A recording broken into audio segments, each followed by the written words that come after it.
is a secret Yesu yakoresheje Jesus used kugira ngo asoze ubushake bw'Imana for kuri him isi. to fulfill the will of God in this Niryo world. banga ngiye kubabwira mu That is izina the rya Yesu. secret I want to reveal to you in the name of Jesus. Iryo banga ni ibanga ryitwa That secret is called gusenga. praying.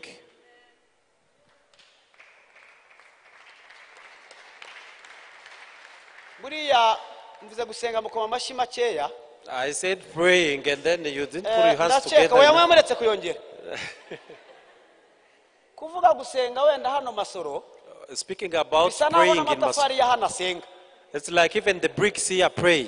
Bisa naho n'inkingi za hano It's zisenga. like even the walls here around here pray. Ese amakuru yo gusenga murayafite? You have enough information about prayer.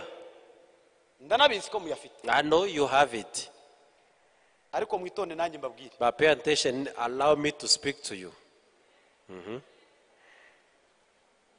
Noneho muyongera amashyi muyakomeye. Gusenga. Okay, now put your hands together properly. Praying. Muyakome. Put your hands together. Gusenga. Prayer. Bwira umuntu uti gusenga. Tell your neighbor prayer. Praying.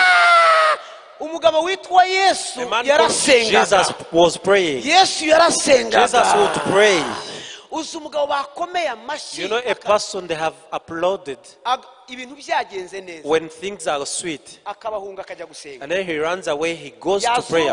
Yazura umuntu wapfuye. When he raised somebody back to life, Agahunga akajya gusenga. he runs away to prayer. Bajya kumutera amabuye. They want to stone him, Agahunga akajya he gusenga. runs away to prayer. Yatubura imigati abantu bakarya 5,000. He multiplies bread 5. Agahunga akajya gusenga. He goes to prayer. Bamubwira ko bari bimwimike. He is told that he is going to be enthroned. Akabahunga akajya He gusenga. runs away to prayer.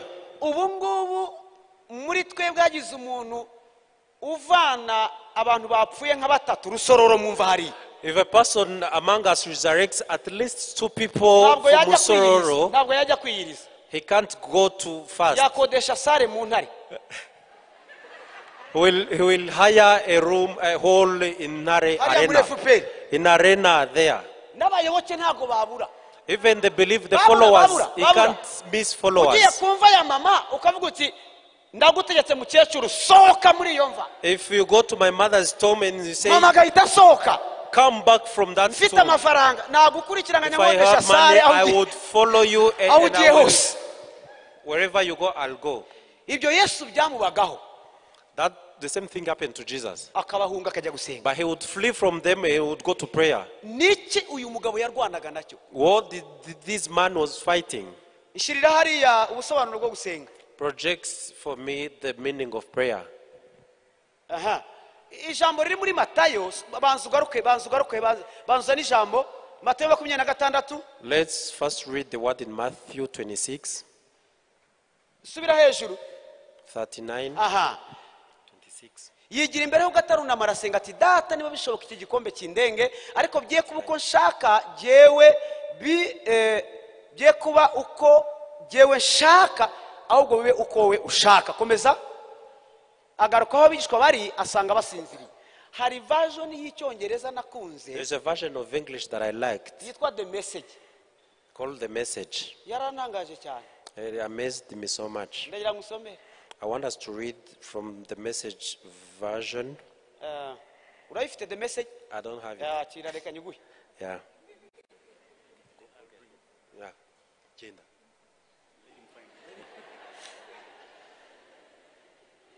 Ego. Nagushakiye jya kuri fote. Okay. 40. Shaka verse gusa. Mara gushaka verse. Let's read from this version, the Message. Verse 40. Verse 40.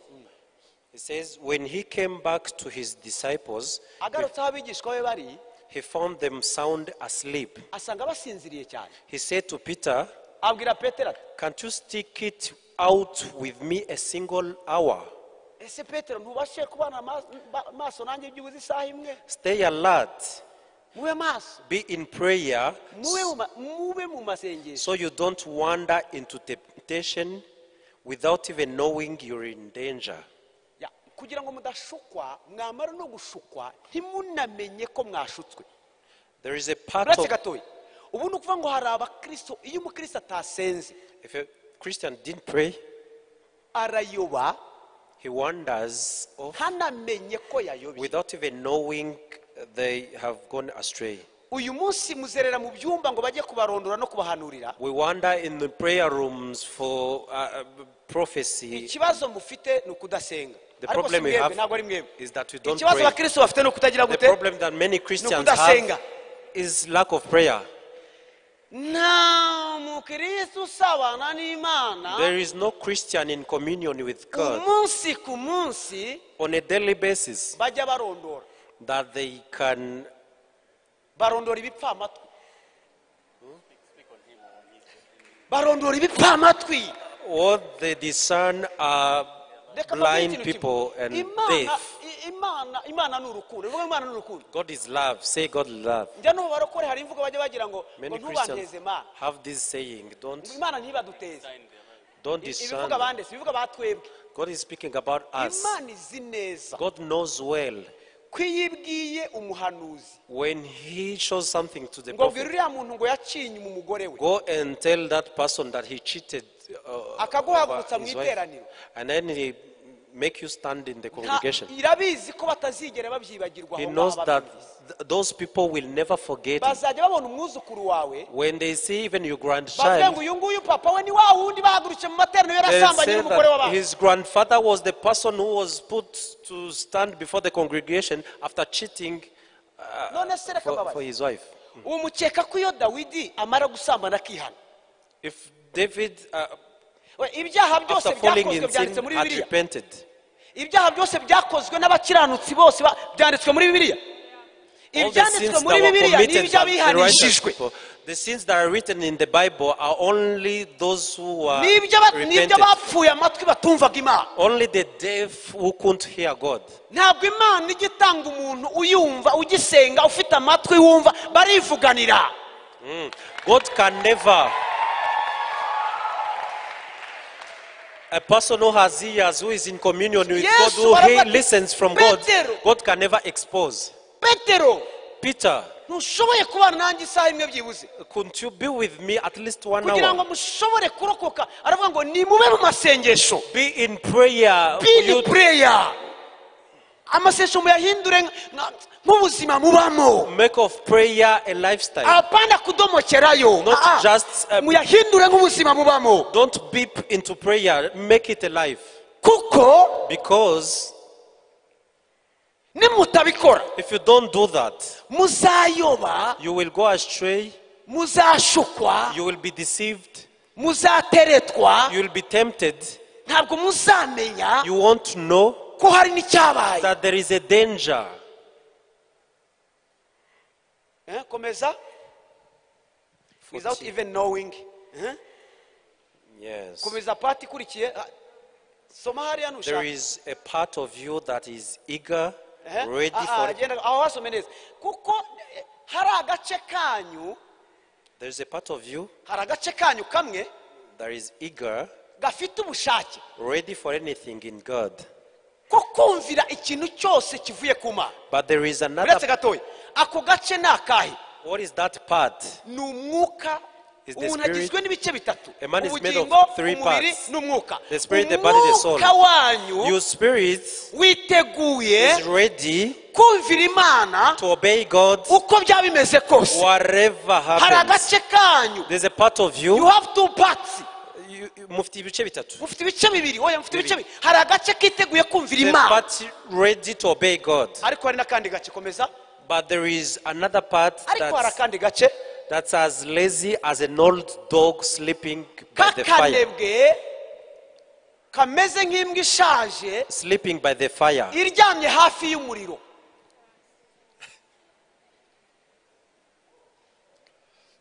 Uyu munsi turi abagenzi bajya mu ijuru. Today Ariko we are- dufite ibice bibiri. We are going to heaven, but we have 2 parts. Ninde wumva ashaka gukorera Imana ku rwego rwo hejuru Who muri wants mwebwe? to serve God on another dimension? Ako ni ka gace. That is that part, that first part. Kari muri wowe That is gashaka in you, Imana that wants gashaka ijuru. God, that wants Ariko to hari see God. n'akandi But there is gace another part in you that k'akanebwe is as lazy. iyo bavuze veye ntikaza. When they say come, it doesn't come. iyo bavuze kwiyiriza karakubwira ngo urapfa. When they say fasting, it tells you are iyo going to uvuze die. kujya kugira ibyo ukora karakubwira ngo no. When they say go involve yourself in one thing, ako they say gace no. uyu mwanditsi uyu musobanuzi wa Bibiliya yavuze ngo kameze nk'imbwa ishaje. It looks like a nta nubwo ari imbwa y'igisore. lazy old dog. ku bijyanye no kubaha Imana kameze nk'imbwa ishaje. Concerning obedience to God is like a lazy dog isinziriye which is sleepy hafi y'imbabura by the fire, irimo kumva agashyuhe. just feeling the fire, the warmth. icyo mvuga muracyumva? Are you understanding this? aha hanyuma rero Then utu duce tubiri turi mu muntu, these two parts in a person, igice kimwe gishaka kumvira Imana, one part that wants to obey God, ikindi gice gifite ubunebwe pe another part that is very lazy ku bijyanye n'iby'Imana, concerning God's things, gifite gushaka kumvira isi. that wants to obey the world. uzakirokorwa n'iki? What is going to deliver you from that part? iki kizakigukiza? Who will save you from that part? uzagikizwa no kuba mu masengesho. You'll be saved by staying in prayer. oya mwitonde, ntabwo ari ugupfa gusenga gusa. It's not just praying randomly. ugomba gusenga amasengesho afatika, You have to pray tangible prayers, ugomba gusenga amasengesho ahoraho, constant prayers, ugomba gusenga amasengesho asobanutse. prayers that are in order. nimwumve bino bintu bitatu. Listen to these three ugomba things. gusenga amasengesho afatika. mu yandi magambo afatika bivuze ngo igihe ndi imbere Tangible y'Imana prayers means mbese ngomba guhora imbere I y'Imana, have to stay in the presence of God. ngomba gutinda imbere I have y'Imana, to dwell in the presence of God. ngomba gusenga ndi muri tagisi, I have to pray in a cab, ngomba gusenga ndi mu nzira ngenda, pray on my way home, ngomba gusenga ndi mu to rusengero, pray in church, ngomba gusenga ngaramye ku buriri to pray wanjye, laying on my bed, ngomba gusenga niyirije, pray fasting, mbese ngahora mu buzima bwo to gusenga. stay in a life of prayer. ayo ni amasengesho Those afatika, are prayers that are tangible. kandi ayo masengesho akaba And ahoraho. those prayers must be constant. apana kwiyiriza iminsi You itatu must not fast for 3 ukamara days iminsi 30 and spend 30 days. uwasenze niwe usenga. The person who has prayed continues in prayer. niba akababeshya bababwira ngo ubu ngubu usigaye ntunzwe nayo nasenze. Don't be deceived and be told I'm living by the prayers that I have made amasengesho before. ntabwo bajya bayabika muri furigo. You can't keep prayers in a fridge. amasengesho ameze nk'amanu. The prayers are like a manu manna, ntirara. like manna from heaven. amasengesho agutunga uwo munsi urimo kuyasenga. It's a daily thing. It's going to keep you for one gusenga day. bimeze nko guhumeka. Praying is like breathing. ntabwo wavuga ngo ejo narahumetse uyu munsi ndi You buhumeka. can't say that I breathed yesterday, so I won't breathe today. ijambo ry'Imana warishyira muri furigo. The word of God, you can store it in a ko Dawidi fridge. yaravuze ngo nabiki ijambo mu mutima kugira ngo David said that I ntagucumuraho. kept the word of God in my ariko heart so nta that muntu I ubika don't sin against amasengesho, it. But you nta muntu can't ubika keep amasengesho, prayers. nta muntu amasengesho ni intwaro batajya bashyira hasi, Prayers is a weapon that you can't deposit ni down. intwaro baryamana, It's a weapon you go ni to intwaro bed bajyana with. muri dushe, You go to the bathroom with. ufasha abasirikare n'abashinzwe umutekano. If you take the Nta muntu- security agents, nta muntu uryama yambaye pistol. pistori, ntawe. No one sleeps with a pistol. You just put it aside. You just take everything off. akaryama ari umuntu usanzwe. You just sleep like an ordinary person. amasengesho ni intwaro batajya biyambura. A prayer is a weapon that you can never take off. agomba kuba ari amasengesho ahoraho. nimuvuge ngo ahoraho. It must be a constant prayer. Constant kuko prayers. iyo wasenze ukarekera ubusa n'uwenderanije adafite amasasu, When you have prayed and then bisa you no stop, kugenda it's like you are provoking bisa no kugenda God ugasanga to anger. defense y'umwanzi hariya It's like getting the defense ukayikubitaho from the amasasu abiri enemy. nta yandi usigaranye. You just shoot them 2 bullets without having any Barakwirukankana reserve bakagufata magazine. bagufata mpiri. You'll be caught and put into hostage. aha agomba kuba ikindi ari amasengesho They asobanutse. must be agomba kuba ari amasengesho asobanutse, organized prayers.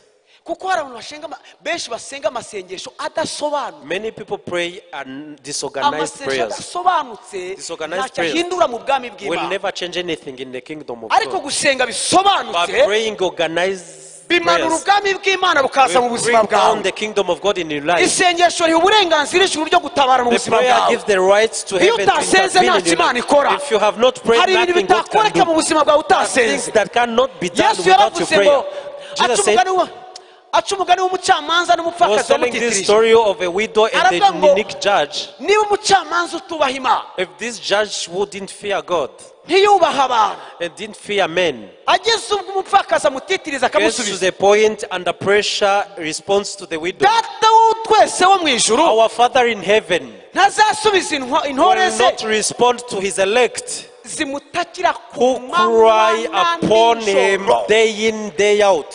Ntabwo ari za zindi zinebwe, It's not those izimutakira lazy ku manywa na Those who nijoro. cry to God Izo daily, ngizo azazitabara. those he will save. Gusenga bimanura umugambi w'Imana mu buzima bwawe. Praying brings down the Gusenga plan no of God in your guhamagara life. ubutabazi bw'ijuru bukaza Praying mu brings buzima down the bwawe. intervention of God in Iyo your life. wacecetse ijuru riraceceka. When you have kept Iyo quiet, wacecetse heaven ijuru keeps quiet. riraceceka. When you keep Iyo quiet, wahamagaje heaven ijuru keeps quiet. riraza. When you cry Ariko out to rikaza mu God, bushake heaven bw'Imana. comes. It comes in the will of God. Nta muntu usenga wiyahura. No person who prays will commit Nta muntu suicide. usenga uba mu gahinda. No person who prays will stay in sorrow. Iyo umuntu yasenze ajya kurunguruka ko hari icyabaye. If you have prayed, you will have to take Eliya a look amaze that something has gusenga, happened.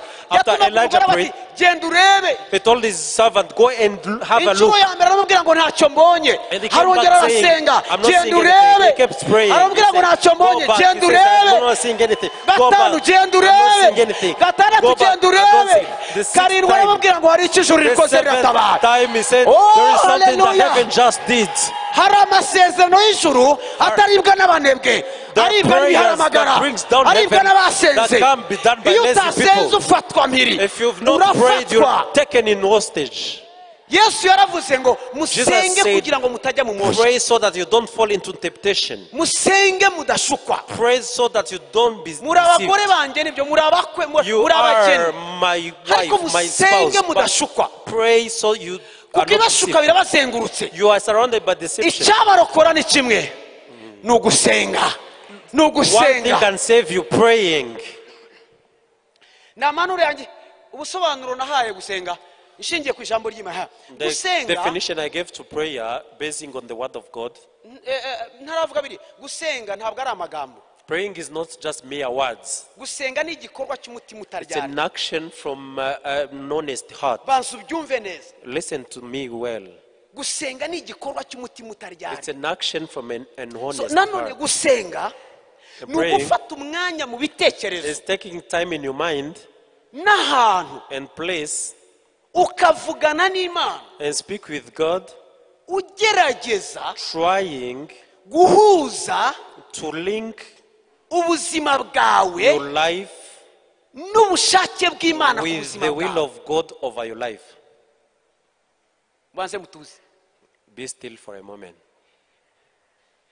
Yesu asenga inshuro eshatu Getsimani, When Jesus prayed for 3 times in Gethsemane, nta yindi ntambara yarwanaga. there's no battle he was fighting. Yarwanaga na ka gace He kameze was nk'imbishaje. fighting with the other part that is lazy Iyo as an karebaga old umusaraba God. kagiraga ubwoba. When it was seeing the cross, it was afraid. N'ubundi yaravuze ngo umutima niwo He ukunze, said, my heart, my soul is willing, not soul, my spirit. my spirit is Yani willing, umwuka niwo my ukunze, spirit is willing, ariko umubiri ufite intege nke. but my body is weak.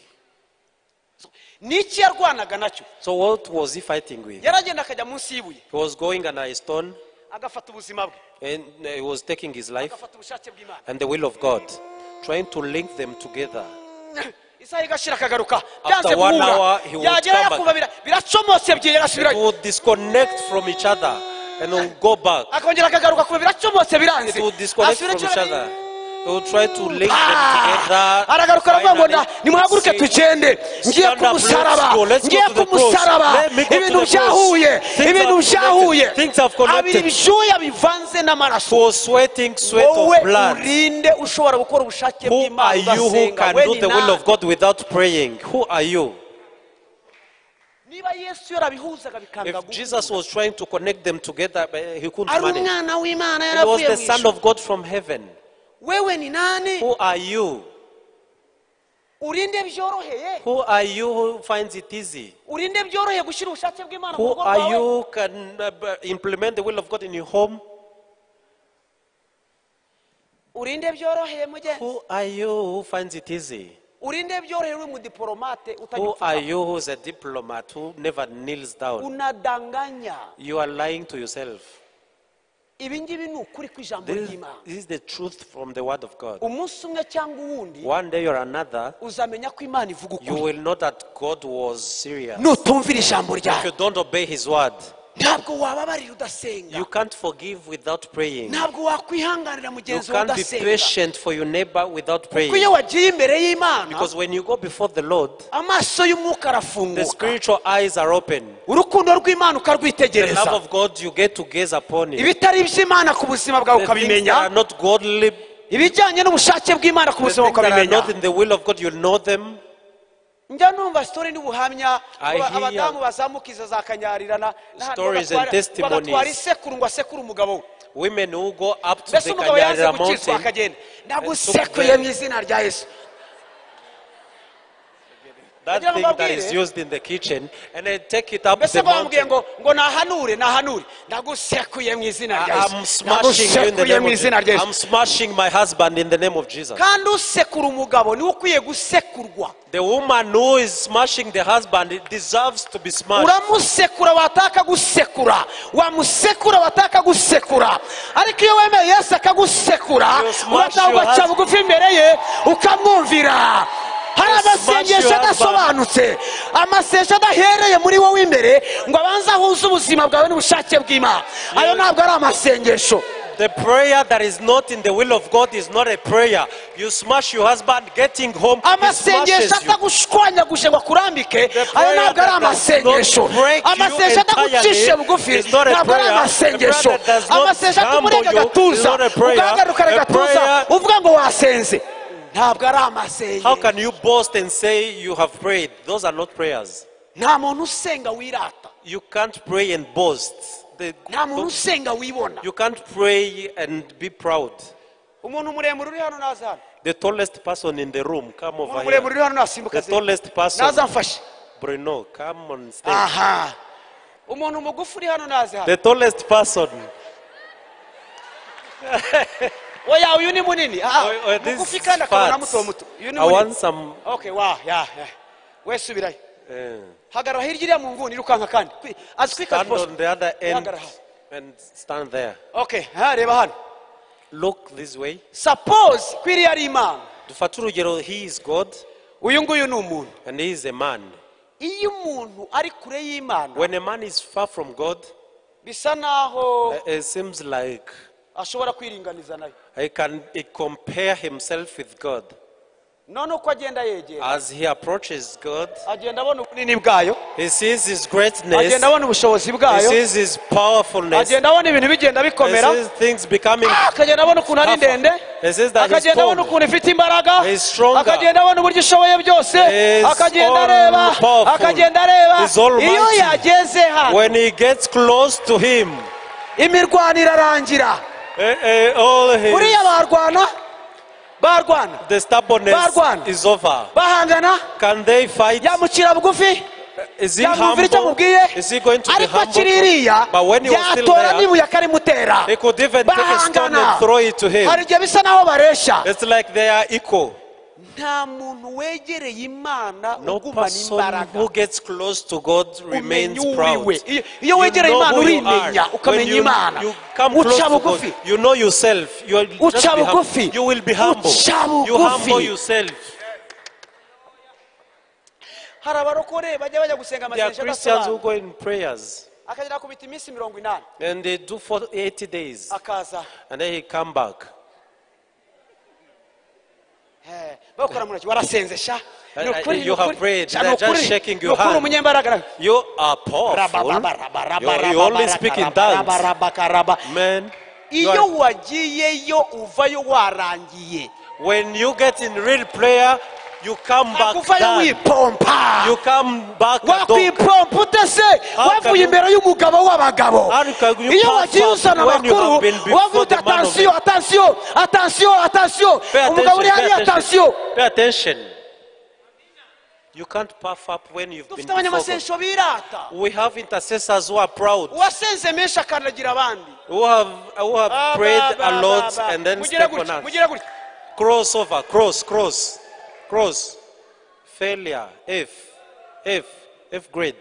uzi umuntu uva gusenga iminsi myinshi Someone comes from many days in prayer umuyobozi we and comes ngo avuye and gusenga become rebellious to the leadership si iyi mana muvuga ngira from prayers. ubwo aba yasenze indi Whom has iyo he ugeze prayed? imbere yayo ubona When ko you- ibintu byose kuri wowe ari ubuntu bwayo When you get before him, you understand that everything before you is a umenya grace. byonyine ko no kuza no understand kwibuka gupfukama imbere Even coming yayo and kneel before him, byo byonyine ari ubuntu even that bwayo is by his grace. umenya imbaraga zawe You ukazimenya understand your strength. tugishakana na madamu urabona abantu iyo bana baba bashotorana After marriage, when ahita people n'umufite get married, ubujura barambangamiye najya gusenga nkumva ndi ikigoryi nyuma y'ibindi bigori I would go to prayer after fighting with my wife, and I would find myself Sheri, idiot, the last idiot, and come back saying, "How are you, honey?" gusaba imbabazi bigatinda vuba kuko I couldn't apologize. I was just beating around the bush. kuko iyo ugiye gupfukama utangiye nko kurega umuntu ngo arakubangamiye When you kneel down, you want to report somebody that is erega hari disturbing abantu you. batubangamira kuko tubangamye There are people who disturb us because ourselves disturb people. ubu se witambitse mu nzira akagukandagira ntubigizemo uruhare If you block the way and people hari abantu ujya step kurega off, imbere y'imana ngo barakubangamiye kumbe ni wowe umeze gutya umeze gutya iyo wagiye imbere yayo irakugorora ikabwira ngo block vira abantu someone mu nzira else ahubwo and ni wowe step over ni wowe you. wangisha ibintu You are vira the abantu one. mu nzira vira abantu Get mu off the nzira way. vira Get abantu out mu of my way. nzira Get out of no my way. kwihangana ntabyo uzi wowe ahubwo warapfuye can't be wararaye patient. You yourself need help. umugore wagiye gusenga asengera umugabo A we woman who wakize goes in prayer cyangwa praying for umugabo. her husband, imana ifite uko imubwira iramubwira God ngo tells ubaha her umugabo something. wawe Be obedient to you, ntabwo ajyana husband. agasekuru She doesn't take ntabwo smasher. agarukana agasekuru She doesn't take smashers. aragenda akavuga ngo mana urashaka ko She nkora says, iki mu rugo God, rwanjye what do you want mana me to do in urashaka ko my nkora iki mu home? rugo What rwanjye do you want niki to do in ntakoze my, what didn't I do? rimwe umumama yasengeye umugabo One day this warakizwa woman was praying for her husband mu idini ryacu hariya in our kera muri religion za 2010 gutyo in na 2010 umugabo back in the akijijwe kuba day. umugore yamenyereye kuzerera yari umurokore ariko amenyereye kugenda umugabo ataha saa 9 z'ijoro yasinze amaze gukizwa akajya ataha saa 11 umunsi umwe aramubwira ati se kuki utashashe aramubwira ngo ubwo urahaze umugore amukubita ingumi isobanutse This man came from an overnight Urubanza and then bararuzanira. asked his wife why bararuzanira baravuga ati make the bed and then he umurokore punched yarwaye him. arambwira A pastor believer has punched his uyu muntu wife. asengeye imyaka myinshi This person has been in prayers for many ndamubwira ngo kuki years. atashashe ngo ndahaze namukubise imana imbabarire nawe umbabare ko namukubise rwose I've punched my wife, forgive me, may God forgive me, I've punched her. hari n'igihe She tugira ngo deserved it. twabasengeye hari igihe tugira ngo twabasengeye barakizwa hari n'ubuntu bw'imana bwabazaye We think that we Amasengesho have prayed for them atanafatika, and the nta grace naho of- agera So ari it's amasengesho very- y'irari n'ibindi So bisa it's nayo wicked. It is ariko the gusenga grace of God that they are saved. nongere mbisubiremo Let me repeat it. ni ukujya imbere y'imana It's going before the God, apana ku munwa not with Mu words, bitekerezo. but in your mind, n'umutima wawe with your heart, utaryarya honestly, ukarwana intambara and you fight this battle yo guhuza ubushake of bw'imana linking the will of God n'ubuzima bwawe with your life. iyo wamaze guhuza ubushake bw'imana After n'ubuzima bwawe connecting the two, niba ngiye ntabyara ndi ingumba if I go being a barren, ubushake bw'imana ku buzima bwanjye ni uko mbyara the word of God over my life is that I so get a far child. ngomba kumanura umwana mu ijuru ku neza cyangwa ku nabi I have to bring down a child icyo mvuga from muracyumva heaven ngomba kumumanura ku neza cyangwa ku nabi agomba kuza by hook or crook, I have to get that child from heaven. niba inzara imereye nabi mu rugo rwanjye If I have a lot of family ajya in my gusenga house, asengera ubukene I pray against bugenda. against poverty. ndabanza amenye neza ubushake I bw'imana ku have to buzima know the bwanjye will of God for that then situation. ndaza kumenasa ijuru Then I will threaten ku heaven buryo rikemura ibitari iby'imana mu rugo rwanjye that they solve what is not from God in my niba hari life. icyo Imana ishaka ko nkora If there is something that God wants me to icyo do, ngubu ndayitega amatwi I will listen to Him. numve first of all ko ubuzima bwanjye buhuye n'ubushake bw'Imana. Then I will make sure that my life is Imana izakumenera amabanga, proportional to the will of God. Imana izakurondora, God will Imana izavugana reveal to nawe, you secrets. Imana izakwereka God aho will unyura, speak to you. God will Imana show you izakubwira the ibyo way. ukunda, God will show you what n'ibyo you umubiri should do. utinya Imana izaguha imbaraga zo kubitinyuka Even one kubera ko flesh iguhaye is a imbaraga, kind of- kubera ko God will give haleluya. power. Amen. Ejo nzababwira, Tomorrow I'll tell you. ndashoje, I'm about to end. ejo nzababwira, Tomorrow I'll tell you. nzatangira ibintu mbabwira ibintu bitandatu bidutereta I'll start with 6 things that attack tugomba us, kurokorwa no gusenga. that we have to be saved by prayer. Ibintu bitandatu bidutereta mu buzima 6 things that iyo caught utasenze after us. bikugira umugore If you have not prayed, it will make you, they will make ugaca you inyuma ya Yesu wanze ukunze. their wife and they'll cheat on Akazi Jesus. kabyo ni ukumanura urukundo dukunda Kristo. Their work is to bringing down the love that Ariko we uyu have for munsi Jesus. Imana ibafashe kwakira ayo mabanga mu May izina rya God Yesu. help you to accept Imana iguha that ubuzima bwo secret. gusenga mu izina rya May Yesu. God give you the prayer. Imana iguha ubuzima bwo gusenga mu izina A rya life Yesu. of prayer in the name Saba of Imana Jesus. ikubatize mu masengesho mu izina rya Yesu. Get a life of Ntukamve prayer ngo in the name of amasengesho Jesus. bateguye ngo ni ay'idini, ngo iminsi 40 ni ay'idini. Hari umuntu twigeze guhurira ahantu Don't hear the ndababara prayers that they have organized and turi say mu those are masengesho religious y'iminsi people 40 cyangwa who are in 40 21 days of prayer. And then I heard this person, kandi ari umuntu ukomeye mu and itorero he was a person who aravuga ngo was ari somewhere biriya ngo ni in amasengesho church. y'idini. They said those are religious people. ngo iyo umuntu atayateguye ngo batayateguye. If they've not, someone has not prepared Reka for mbabwire it. icyo maze kubona, maze They've not imyaka prepared. 20 nkijijwe I've been in salvation for 20 years, irenga, over 20 years. nkumenera ibanga. Let me Niba tell ujya you mu a ijuru, secret of going to heaven. ugira umugisha abona umwibutsa gusenga. A person who is blessed will get a person who will remind them of prayer. ugira umugisha A person who is blessed abona umubwira ngo ino tujye gusenga. will get somebody to remind them to pray. ugira ibyago A person who is in trouble abura umuntu mu buzima ubwira ngo tujye gusenga. will lack a person to remind them to pray. ibi ntabwo ari iby'idini, ibi ni This is not ubuzima. something from the Ibi religion. ni This is life. ubuzima. This is Ibi life. iyi ni okaziyo n'amahirwe. This is an occasion. This is an natumiye umupasiteri opportunity. ejo bundi yaza kubwiriza iwacu arira aravuga ati The Mana pastor yo mu came to ijuru, preach in our church wadufashe mu crying. itorero ryacu natwe tukagira gahunda y'iminsi 40 imbere y'abakristo ararira. He was just crying, sobbing before the Aravuga Christian. ngo twe May ntabwo God tuzi ubuzima help bwo us to gusenga, have the ntabwo 40 days of tubuzi. prayer. We don't know this Ababaye. prayer. He was so sorrowful. ayobora no ko caca ahantu y'itorero runaka He leads a local church arira. somewhere. He was Aravuga, "Pastor, crying, mujye crying. mudusengera kabisa natwe iyi Pray gahunda for yo us so that gusenga we may izaba." have this program of prayer. kora mu ntoki z'umuntu mwicaranye mu Shake giti, your ugira neighbor's umugisha hand. abona umwibutsa gusenga.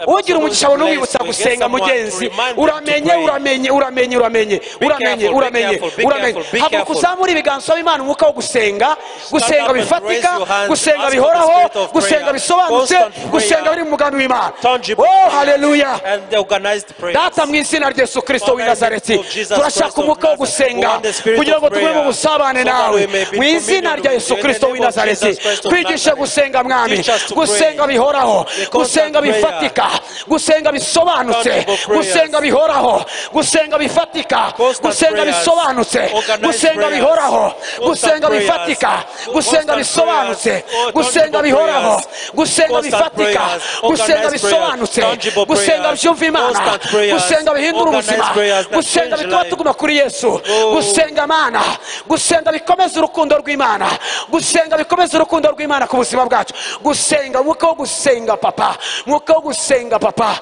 gusenga bitari mu buryarya, gusenga bitari mu buryarya, gusenga bigendeye mu kuri, gusenga bihindura ubuzima, gusenga bikora imirimo, gusenga bimanura ijuru, gusenga bitanga imbaraga, gusenga bihindura amateka, gusenga bihindura ubuzima, gusenga bikomeza ubukristo, gusenga ubudasiba, gusenga binesha umubiri, gusenga binesha kamere, gusenga binesha isi, gusenga papa, gusenga gusenga gusenga gusenga baba baba baba baba baba baba gusenga gusenga bitari mu buryarya gusenga biyowe n'umwuka rabashaka ya baba baba baba baba senga senga hamagara umwuka w'amasengesho ku buzima bwawe hamagara umwuka w'amasengesho ku buzima bwawe hamagara umwuka w'amasengesho ku buzima bwawe hamagara umwuka w'amasengesho ku buzima bwawe aho udakeneye gusenga twakizwa no gusenga twakomezwa no gusenga twashobozwa no gusenga twakizwa no gusenga twarindwa no gusenga twakunda kubera gusenga papa papa papa mwuka wera turagutabaje mwuka wera turakwinginze twigishe gusenga twigishe gusenga bikomeze urukundo hagati yacu nawe twigishe gusenga twigishe gusenga twigishe gusenga twigishe gusenga twigishe gusenga dukomeze mu masengesho twigishe gusenga rabashaka ya baba baba baba Holy Spirit Holy Spirit Holy Spirit ya rabashaka ya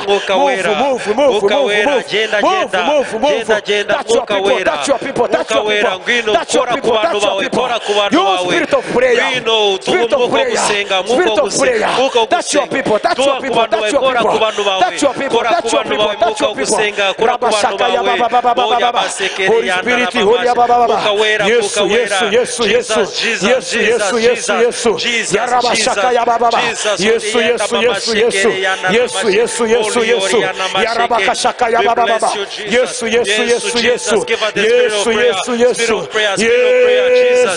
Yesu Yesu Yesu Yesu ya rabashaka ya baba baba Oria baba baba shaka ya Iria baba baba yandorobo shikaya irakabaka yakabaka yakaba muko gusenga mwami gusenga bihoraho muko gusenga muko gusenga muko gusenga ribo shaka ya arabashandara bokayaba Oria baba baba shandara boya indoria baba baba yandorobo kaya Oria baba baba baba we are humble we are humble we are humble we are humble Holy Spirit we are humble humble humble humble humble we are humble we are humble for you we need your manifest presence we need your Holy Spirit to pray we need your Holy Spirit to pray shandara baba baba Oria baba shandona bakaria baba baba Oria baba baba yandorobo ya baba Oria baba baba shiva mami haria ya baba Oria baba baba baba ya Oria baba baba baba ya Oria baba Oria baba Oria baba Yesu Yesu Yesu Yesu Yesu Yesu Yesu Yesu kora imirimo muri twebwe mwami